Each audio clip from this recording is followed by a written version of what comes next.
이제 내가 어찌하여 부르짖느냐. 너희 중에 왕이 없어졌고 내 모사가 죽었으므로 내가 해산하는 여인처럼 고통함이냐. 딸 시온이여 해산하는 여인처럼 힘들여 나을지어다. 이제 내가 성읍에서 나가서 들에 거주하며 또 바벨론까지 이르러 거기서 구원을 얻으리니 여호와께서 거기서 너를 내 원수들의 손에서 속량하여 내시리라. 이제 많은 이방 사람들이 모여서 너를 치며 이르기를 시온이 더럽게 되며 그것을 우리 눈으로 바라보기를 원하노라 하거니와 그들이 여호와의 뜻을 알지 못하며 그의 계획을 깨닫지 못한 것이라. 여호와께서 곡식단을 타작마당에 모음같이 그들을 모으셨느니 딸 시온이여 일어나서 칠지어다. 내가 내 뿔을 무쇠 같게 하며 내 굽을 놋 같게 하리니 내가 여러 백성을 깨서 깨뜨릴 것이라. 내가 그들의 탈취물을 구별하여 여호와께 드리며 그들의 재물을 온 땅에 주께 돌리리라. 아멘. 샬롬. 오늘도 하나님의 말씀으로 하루를 시작하신 여러분들에게 하나님의 은혜와 평강이 충만하게 넘치시기를 간절히 축복합니다. 우리는 아니기를 바라지만 사실은 교회를 다니고 어떤 종교를 갖는다는 것이 그런 의미가 좀 있죠. 세상 사람들과 동일하게 고통 속에서 살지 않기를 바라는 마음입니다. 그럼에도 불구하고 우리는 고통 속에서 살아갈 수밖에 없죠. 그럼 우리는 고통을 어떻게 이해해야 될까요? 많은 사람에게 또 자신의 자녀에게까지 고통을 허락하시는 하나님의 마음을 이해하고 하나님과 깊이 교제할 수 있어야 되겠죠.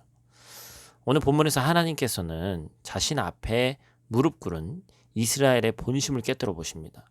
왕이 없어졌고 모사가 죽었고 참을 수 없는 어려움이 괴롭히니까 이제 두 손 두 발 다 들고 그때서야 회개하는 거죠. 참 얄팍한 사람의 심리입니다. 그럼에도 불구하고 돌아오는 우리를 하나님께서 10절 말씀 보니까 어때요? 속량하여 내신다. 그런데 구원이 일어나는 장소로 바벨론이 거론됩니다. 예언이 선포되는 고향 이스라엘이 아니라 이방 땅 바벨론에서 구원을 맞으리라는 말씀이 선포되고 있어요. 이방 땅 바벨론으로 가게 된다면 지금처럼 성전에서 예배 드릴 수도 없고 포로의 신분으로 들에 떠돌게 되고 그로 인해서 큰 고통을 겪게 되는 것이죠.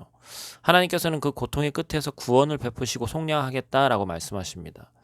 우리가 참 이해해야 될 부분이 뭐냐면 하나님께서는 근원적으로 고통이 없게 만들어 주시겠다라고 얘기하지 않고 고통을 겪은 다음에 그 다음에 회복을 얘기하신단 말이에요. 그러면 그 고통 가운데 사랑하는 자녀에게 주시는 분명한 의미와 의도가 있다는 것이죠.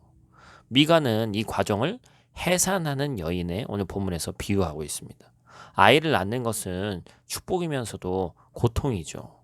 약 40주간 동안 많은 불편을 감수하고 아내도 그렇고 남편도 그렇고 또한 아이를 낳을 때는 아내 혼자서 오롯이 뼈가 벌어지는 통증을 견뎌내야 되는 거예요. 그 시간을 견디고 나면 아빠, 엄마가 그 모습을 봤을 때 울지 않고는 배길 수 없는 큰 기쁨을 맛보게 된다는 것입니다. 우리도 해산하는 여인처럼 열매를 수확하는 기쁨을 누리기 위해서 지금껏 경험하지 못했던 큰 고통을 겪어야 할 때가 있다는 것을 인정해야 됩니다. 구원에 대한 예언 속에 고통이 포함된 것을 사람의 머리로 이해하기 어려운 것이 당연한 거예요. 그러나 어떤 사람도 이 땅을 밟고 있는 한 완전히 고통을 피해서 살 수가 없다는 것이죠. 하나님의 백성에게도 고통이 찾아옵니다. 그런데 그 고통마저도 구원에 이르는 과정에 포함되어 있다는 것이죠. 회복에 이르는 여정이 직접 겪어내야 되기 때문에 고통과 함께하는 그 여정이 결코 쉽다고 말할 수는 없습니다. 그러나 하나님을 끝까지 신뢰하는 우리에게는 이 고통이 하나님께서 나와 함께 하셨고 나를 돌아보신다라는 증거가 되는 거예요. 그래서 11절 이하에 보니까 많은 이방 사람들이 모여서 이스라엘을 공격하고 무너뜨리려 한다고 기록하고 있어요. 현실을 살아가는 우리에게도 그리스도인이기 때문에 겪는 많은 고통이 있습니다. 또 그리스도인 떠나서도 많은 고통이 우리 가운데 있죠. 이유 없이 불이익을 당하기도 하고 요즘 같은 경우는 체코 땅에 있는 저희는 그래도 회복했습니다만 한국 같은 경우는 교회인데 자유롭게 예배도 못 드리는 그런 고통을 당하고 있죠. 하나님께서 나를 개인적으로 다루시는 고통도 있습니다. 그러나 이미 구원받은 우리가 경험하는 모든 고통은 하나님께서 나를 다루시는 과정인 거예요. 나를 연단하셔서 구원의 증인으로 하나님의 참 백성으로 삼으시기 위한 하나님의 원대한 꿈과 뜻이 있는 줄 믿습니다.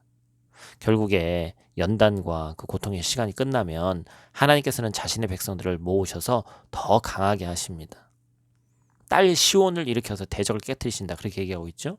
더 이상 버틸 수 없고 참을 수 없는 고통으로 힘겨워하는 사랑하는 형제 자매들이 있다면 분명히 하나님의 구원은 약속되었음을 믿으시기를 축복합니다.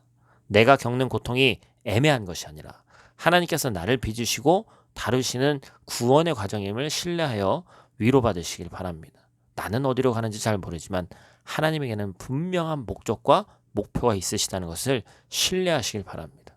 결국 해산의 기쁨을 우리가 온전히 누리는 우리 모두가 되기를 주님의 이름으로 축복합니다. 기도하겠습니다. 하나님 아버지, 감사를 드립니다.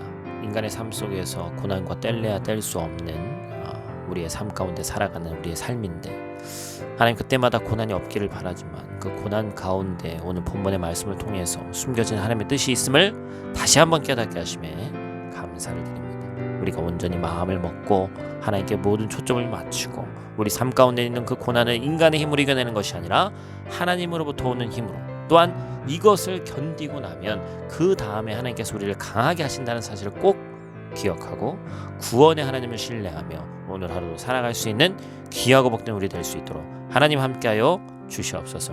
오늘 하루도 동행하실 성령 하나님을 기대하오며 예수님 귀하신 이름으로 기도드립니다. 아멘.